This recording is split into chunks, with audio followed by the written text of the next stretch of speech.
আসসালামু আলাইকুম রহমতুল্লাহি অবরকাতুহু।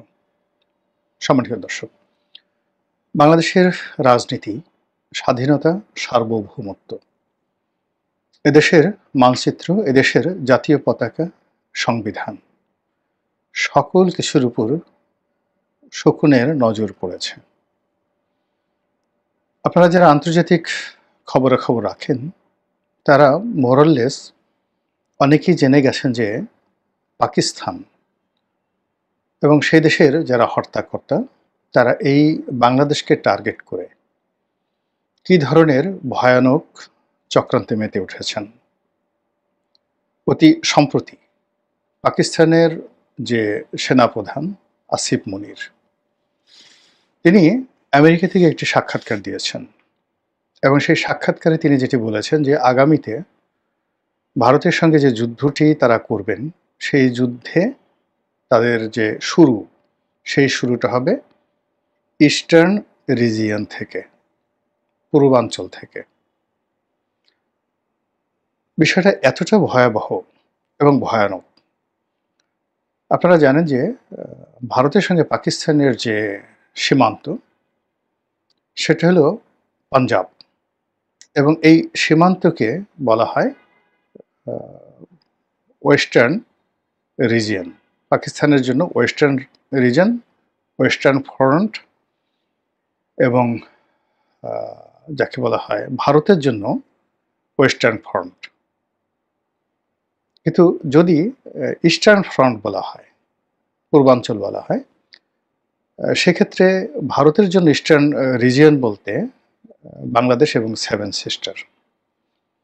আর পাকিস্তানের আসলে পূর্বাঞ্চলীয় কোনো রিজন নেই এই মুহূর্তে। তো সেক্ষেত্রে যদি তারা পূর্বাঞ্চলীয় রিজন বোঝায়, যেখানে ভারতের সঙ্গে তারা যুদ্ধ করতে চায়, তাহলে ধরে নিতে হবে যে তারা সেভেন সিস্টার্স, ভারতের যে সেভেন সিস্টার্স, সেখানে তারা আক্রমণ পরিচালনা করতে চায়। তাহলে সেটা কিভাবে করবে? পাকিস্তানের যে কোনো সামরিক স্থাপনা থেকে দূরপাল্লার ক্ষেপণাস্ত্র ছাড়া মূলত ভারতের যে সেভেন সিস্টার, সেটা মেঘালয়, আসাম, ত্রিপুরা, নাগাল্যান্ড, তো এই সকল এলাকা পশ্চিমবঙ্গে আক্রমণ করা সম্ভব নয়, এমনকি বিমান হামলাও সম্ভব নয়। আর যাকে বলা হয় সামরিক যে স্থল অভিযান, এটি তো একেবারেই অসম্ভব। তাহলে আসিফ মুনির কথা বললেন কেন?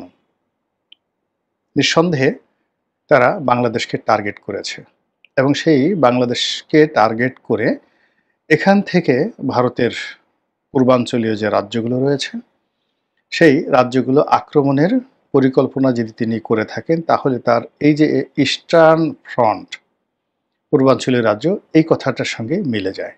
এই গেল এক।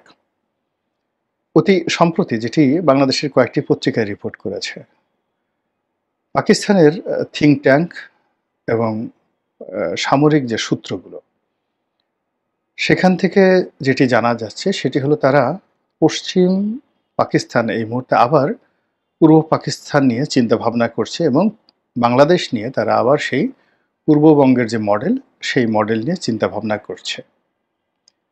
খুবই ভয়ানক কথাবার্তা। এখন এই কাজ যদি তাদের করতে হয়, তাহলে এখানে মূলত যেটা তাদেরকে করতে হবে সেটা হলো ধর্মীয় উগ্রবাদ। এটিকে যে কোনো মূল্যে এই ধর্মীয় উগ্রবাদকে চাঙ্গা করতে হবে।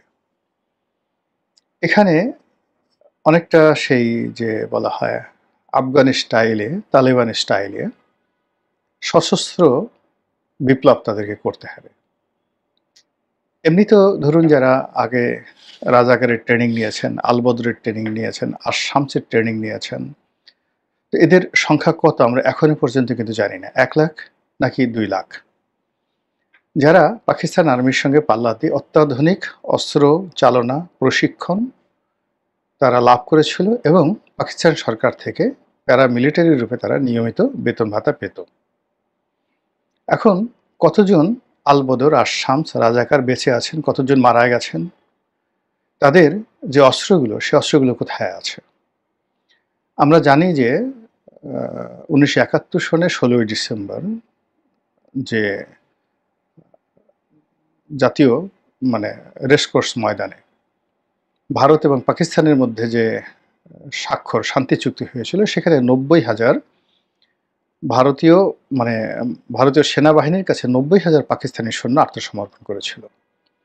কিন্তু সশস্ত্র যারা রাজাকার, তাদের অস্ত্রগুলো গেল কোথায়? তারা কি অস্ত্র সমর্পণ করেছিল? তারা কি মুক্তিবাহিনীর কাছে আত্মসমর্পণ করেছিল? কিংবা ভারতীয় বাহিনীর কাছে আত্মসমর্পণ করেছিল? আমার জানা নাই।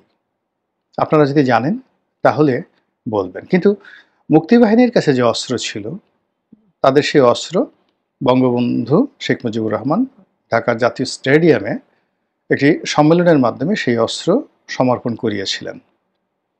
কিন্তু রাজাকারদের হাতে যে অস্ত্র ছিল, আলবদরদের হাতে যে অস্ত্র ছিল, আর শামসের হাতে যে অস্ত্র ছিল, সেই অস্ত্রগুলো কোথায়? এগুলো তো অত্যাধুনিক, সেই ওই সময়ের মধ্যে বিশ্ব কাঁপানো, দুনিয়া কাঁপানো পাকিস্তানি মিলিটারির সমপর্যায়ের অস্ত্রগুলো এই সমস্ত প্যারামিলিটারি বাহিনীকে দেওয়া হয়েছিল। সেই অস্ত্র কোথায়?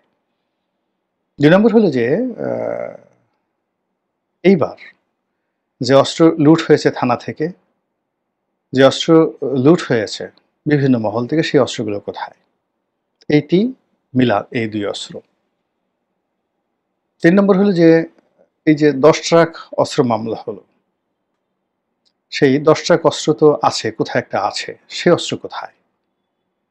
মধ্যে আমরা শুনেছিলাম যে কায়ে বা কারা সশস্ত্র বিপ্লব করার জন্য তাদের প্রস্তুতি ছিল, সেই অস্ত্র কোথায়? সশস্ত্র অস্ত্র কোথায়? এই প্রশ্নগুলো খুব দ্রুত সামনে চলে এসেছে। এর কারণ হলো মনটা খারাপ।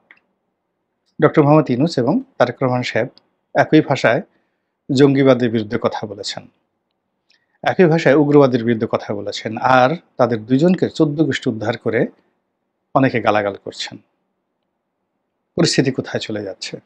এনিওয়ে, তো এই গেল হলো পাকিস্তানের পক্ষ থেকে নানা কল্পকাহিনী, নানা ঘটনা, নানা প্রস্তুতি এবং নানা রকম তৎপরতা। দ্বিতীয় ফেজে আসি। আমার ব্যক্তিগত অভিজ্ঞতা থেকে বলি, একটি মিডিয়া হাউজে গিয়ে শুনলাম যে টকশোতে কারা যাবেন, কাদের সঙ্গে কারা বসবেন এবং কে কী করবেন, এটা পাকিস্তান এম্বাসি থেকেও অনুরোধ আসে। কাদের মাধ্যমে আসে? আইএসের কতগুলো এজেন্ট রয়েছে এই বাংলাদেশে।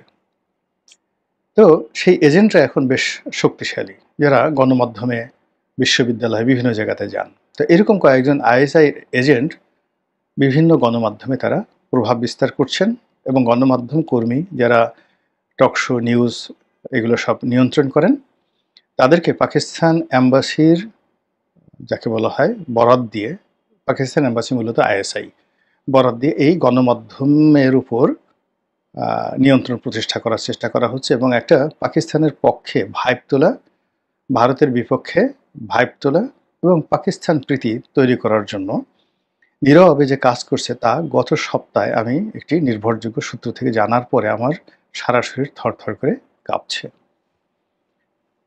এরপর পাকিস্তানের এই অবস্থার পাশাপাশি ভারতের কথাও আপনাকে চিন্তা করতে হবে।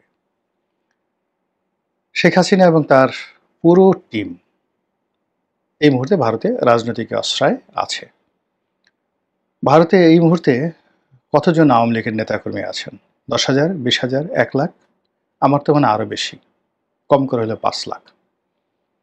এই 5 লাখ লোক যারা বাংলাদেশ ছেড়ে ভারতে গেছেন, সবাই অর্থ, বিত্ত, ক্ষমতা, কৌশল, পদ, পদবীর মালিক। তাদের সঙ্গে কলকাতা কেন্দ্রিক, দিল্লি কেন্দ্রিক, আসাম, মিজোরাম, ত্রিপুরা, এ সকল এলাকাতে যে সকল বাঙালি বসবাস করছেন আগের থেকে, তার সঙ্গে আবার এই আওয়ামী লীগ যারা গেছেন তাদের সম্মিলন। এবং পশ্চিমা দুনিয়াতে যারা আওয়ামী লীগের লোকজন আশ্রয় নিয়েছেন, তাদের সঙ্গে এই সম্মেলনে ভারতের মাটিতে বাংলাদেশ বিরোধী একটি চক্র, সরকার বিরোধী একটি চক্র এবং বিএনপি বিরোধী একটি চক্র শক্তিশালী হয়ে পড়েছে, এতে কোনো সন্দেহ নেই। দ্বিতীয়ত, পাকিস্তানের যে সামরিক প্রস্তুতি, তাদের যে মনোভাব এবং এখানকে কেন্দ্র করে জঙ্গিবাদের উত্থানের ব্যাপারে পাকিস্তান এবং আমেরিকার যে মাস্টার প্ল্যান এটি ভারত জানে, এবং এটা যদি কোনো মতে বাড়তে থাকে, ন্যূনতম বাড়তে থাকে, সঙ্গে সঙ্গে ভারতের যে সেভেন সিস্টার পূর্বাঞ্চলীয় রাজ্য সবগুলোতে অস্থিরতা শুরু হয়ে যাবে। আপনারা জানেন যে পশ্চিমবঙ্গে মুসলমানদের একটা ব্রুট মেজরিটি রয়েছে, বিশাল সংখ্যক ভোটার পশ্চিমবঙ্গে রয়েছে, বিশেষ করে কলকাতা, মুর্শিদাবাদ, এই সমস্ত এলাকাতে, শিয়ালদহ, এই সমস্ত এলাকাতে বিশাল সংখ্যক মুসলমানরা বসবাস করেন। এর বাইরে আসাম, বিপুল সংখ্যক মুসলমান বসবাস করেন আসামে, ত্রিপুরাও তো কম নয়। আর একটু দূরে গিয়ে যদি উড়িষ্যা এবং বিহারকে ধরেন, ওখানেও মুসলমানদের সংখ্যা অনেক অনেক। বিহার যদিও সেভেন সিস্টারের মধ্যে নয়, উড়িষ্যাও সেভেন সিস্টারের মধ্যে নয়, কিন্তু এই সেভেন সিস্টারে, সীমান্ত ঘেঁষে সেভেন সিস্টারে যদি গণ্ডগোল লাগে, তাহলে ওই বাতাস উড়িষ্যা এবং বিহারে যাবে। ভারত কোনো অবস্থাতেই তার সেই অখণ্ডতাকে পাকিস্তানি ঝুঁকির মধ্যে ফেলে দেবে না। এবং এখন দেখুন, হঠাৎ করে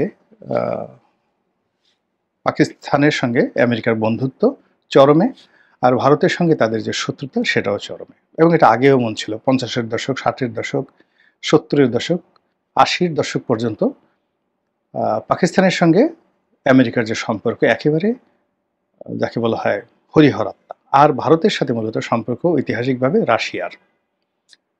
কিন্তু পারভেজ মোশাররফের জামানার শেষ দিকে এসে মোল্লা ওমর, পারভেজ মোশাররফ এবং আল কায়েদার ওসামা বিন লাদেন, এদেরকে কেন্দ্র করে পাকিস্তান মিলিটারির সাথে এবং পাকিস্তান সরকারের সাথে একটা অবিশ্বাসের সম্পর্ক শুরু হয় আমেরিকার, এবং ঠিক সেই সুযোগটি গ্রহণ করে জনাব নরেন্দ্র মোদী। আর সেই সুযোগকে কেন্দ্র করে ভারত এবং আমেরিকার যৌথ প্রযোজনায় ওখানে সেই তালেবান সরকারের, তৎকালীন মোল্লা ওমরের সরকারের পতন ঘটে। কিন্তু এই যে হঠাৎ করে বন্ধুত্ব হওয়া ভারতের সাথে আমেরিকার, এটা এখন নেই, এটি এখন তলানিতে। ফলে ভারত তার চিরশত্রু চীনের সঙ্গে নতুন করে বন্ধুত্ব গড়ে তুলেছে, রাশিয়ার সঙ্গে আরও সম্পর্ক স্থাপন করেছে, এবং আমাদের এই যে সেভেন সিস্টার্সগুলো রয়েছে আমাদের চারিদিকে, তাদের এখানে তাদের সামরিক শক্তি বৃদ্ধি করেছে, রয়ের অফিস নিয়েছে, আরও অনেক কিছু। ফলে ভারতের পক্ষ থেকে যা কিছু হচ্ছে, এটি সামাল দেয়া আমাদের পক্ষে সম্ভব নয়। অন্যদিকে পাকিস্তান যা কিছু করছে সেটা ধারণ করা মানে আমাদের পক্ষে সম্ভব না। আমাদের এই ভূমি কখনো মৌলবাদের আস্তানা ছিল না, জঙ্গিবাদের আস্তানা ছিল না। এখানে কনজারভেটিভ মানে খুব একেবারে যাকে বলা হয় তালিবানি মুসলিম, কিংবা ধরুন একেবারে শরিয়াতি বিচার, শারিয়া কোড, এই জিনিসগুলো আমাদের এই বাংলায় কখনো হয়নি। এখানে অনেক ধর্মপ্রাণ রাজা বাদশাহ ছিলেন, কিন্তু সবসময় এখানে একটা উদারনৈতিক গণতন্ত্র ছিল, রাজতন্ত্র ছিল, শাসনতন্ত্র ছিল সেই শশাঙ্কর জমানা থেকে। তো কাজেই এখানে জঙ্গিবাদ প্রশ্রয় পাবে না, কিন্তু পাকিস্তান এটা চেষ্টা করবে। কিন্তু চেষ্টা করার ফলে কি হবে, এটা একটা ব্যালেন্সি স্থান হয়ে যাবে, বালুচ জাতিগোষ্ঠীর মতো একটা উত্তাল অবস্থা তৈরি হয়ে যাবে। এটি 60-এর দশকে বা 50-এর দশকে যেভাবে পূর্ববঙ্গ ছিল, ওইরকম একটা অস্থির একটা অবস্থা তৈরি হয়ে যাবে। আফগানিস্তানে এখন যে অবস্থা চলছে ওইরকম একটা অবস্থা তৈরি হয়ে যাবে। তো সেই অবস্থা তৈরি করার জন্য পাকিস্তানের যে মাস্টার প্ল্যান, সেই মাস্টার প্ল্যান হলো বাঙালি জাতীয়তাবাদ শেষ করে দাও, সংবিধান শেষ করে দাও, মুক্তিযুদ্ধের যে ইতিহাস যত স্মৃতিচিহ্ন আছে তস নস করে দাও, এবং একটা নতুন বন্দোবস্ত চালু করো।